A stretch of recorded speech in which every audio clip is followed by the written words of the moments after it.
Why can a person calmly send another person to death? Why can one person torture or abuse another without any internal reproaches?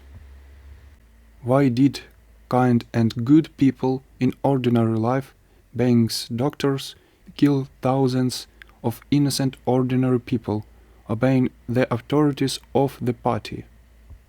From 1933 to 1945, millions of innocent people were destroyed.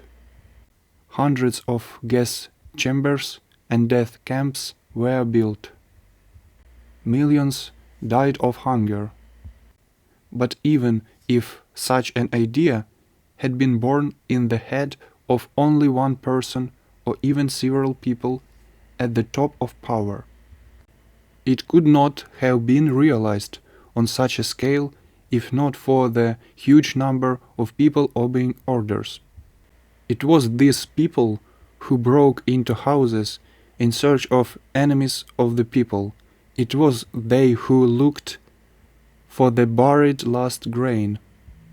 It was they who pulled the trigger of the execution pistol hundreds or thousands of times.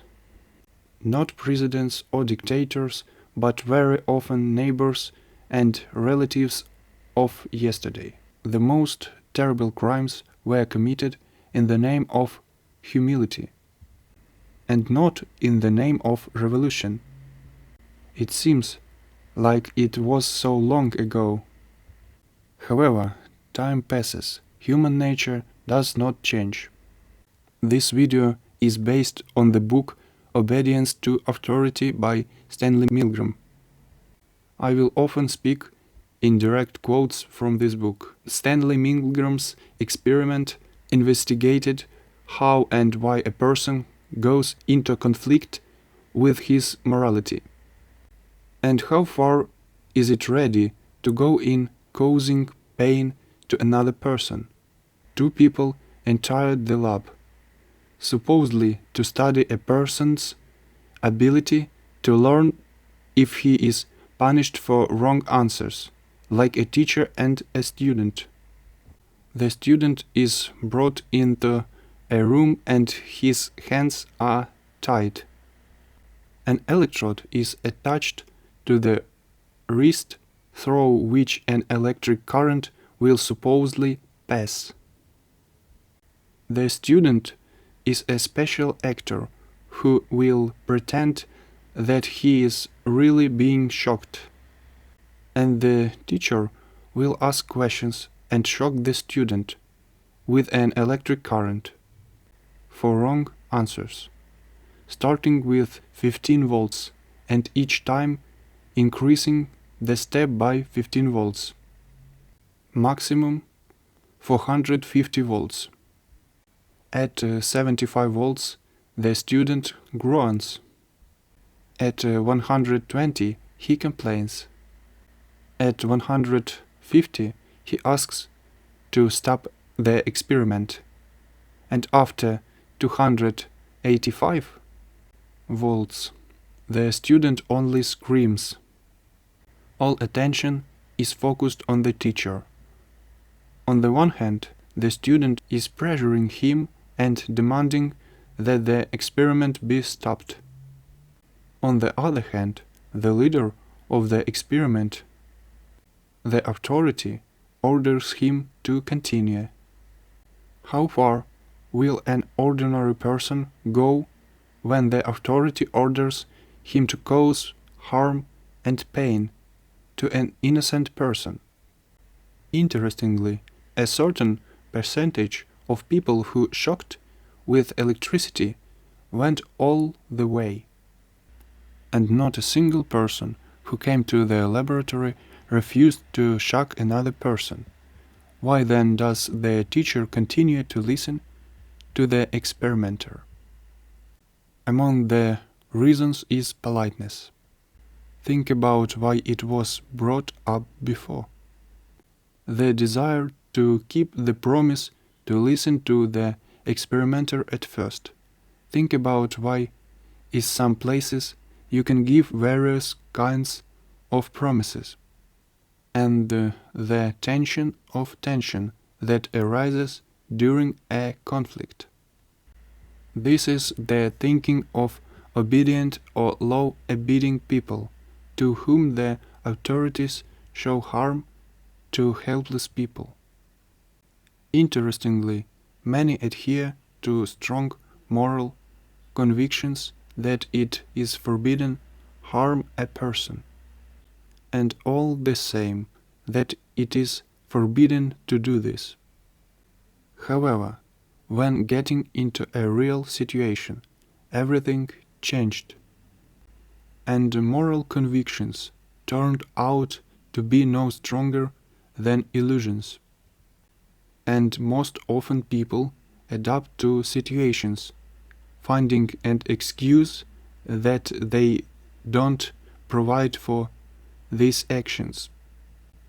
These people took the blame of themselves, noting that the experimenter's initiative is an example of legitimate power. The word legitimate is very often used in the book in relation to power. When after the experiment the person who had been in the role of the teacher wondered why he had continued to hit the victims with increasing tension, they checked, "I would not have done it myself. Then I simply followed orders." These failed uprisings against power, all people blamed it.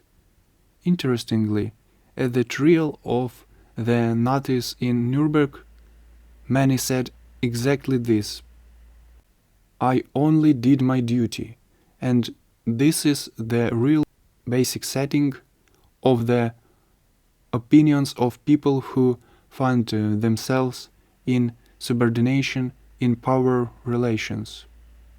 They really believe in it, and the SS and NKVD workers believed that they had done everything right, or rather do what they should.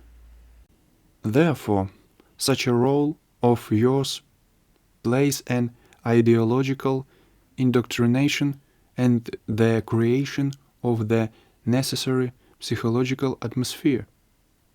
The most serious consequence of power is when the feeling of one's own anxiety disappears. Such a person is not really aware of conscience, but begins to worry more about justifying the expectations of the authorities regarding him. Another psychological factor that contributes to submission is hopelessness, which does not depend on a person at all. For example, when the experimenter said to the teachers, "Denial according to the conditions of the experiment, you must continue," it seemed that the experiment was something lifeless and independent of people and human relations. No one asked, what kind of experiment, who built it, who benefits from it, and why should I make my revolution if it contradicts my benefits or harms a person. The desire of the one who created the experiment fell out of sight. There are really specific people behind many abstract words, and it wasn't the company that went bankrupt, but specific people who had a first and a last name who brought it to this state. In Germany, during the Third Reich, the government spent more than 10 years of propaganda preparing the people for the need to exterminate the Jews. By cultivating contempt for the victim, they psychologically justify cruel treatment of them. And this is a necessary condition for massacres, pogroms and wars. Therefore, their voices can actually be heard much earlier than the actual beginning. Once having harmed the victim, the dominant felt the need to see the victim as an unworthy person with some shortcomings, be it character, intelligence, or an incorrect worldview. It is the creation of an unworthy image that plays an important role. Many in the experiment were against what they were doing. They protested but continued to obey. There is a huge gap between words and actions, and political control is maintained precisely through action, and the moral convictions of the concentration camp bodyguards have no meaning if these guards allow people to be exterminated. It is psychologically very easy to ignore responsibility if each person is only a link in a chain of criminal actions, and he is not responsible for the final result. One person gives an order, another distributes it among subordinates who in turn are lower in the chain. One person opens the doors of the gas chamber, another releases the gas, a third assures that this is a shower, a fourth carries out the corpses. None of them feels responsible. Meanwhile, everyone is responsible. Why does such humility arise in Milgram's reasoning?